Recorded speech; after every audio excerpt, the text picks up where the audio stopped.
नमस्कार दर्शक बंधु आपण देखुछंती इनफोडिशा मु आपनक सहित लिपुन नै आसीछि अनेक गुरुत्वपूर्ण खबर।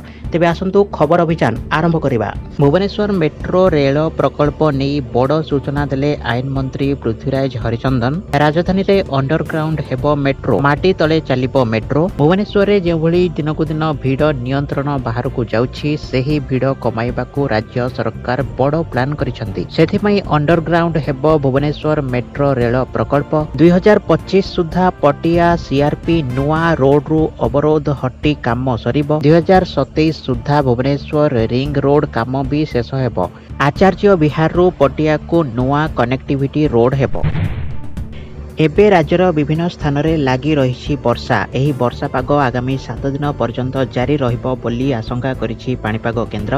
राज्य रे आगामी 7 दिन पर्यंत प्रबल वर्षा हेबार संभावना रहिछि। ओडिशा को मौसुमी आसीबाकू टिके समय लागिबो। उत्तर पूर्वांचल राज्य परे ओडिशा को मौसुमी आसीबो बोली कहिले आंचलिक पाणीपाग केन्द्र निर्देशिका। 27 बेलकू एक लघुचाप क्षेत्र सृष्टि हेबार संभावना रहिछि। पश्चिम केन्द्रीय बंगोपसागर और पार्श्ववर्ती अंचल रे एहा सृष्टि बात्या रूप नेबार संभावना नाही। हेले बात्या हेबा नै अपप्रचार करा जाउछि। आईएमडी पक्षरु बात्या नै कोनोसी सूचना दिया जाय नाही।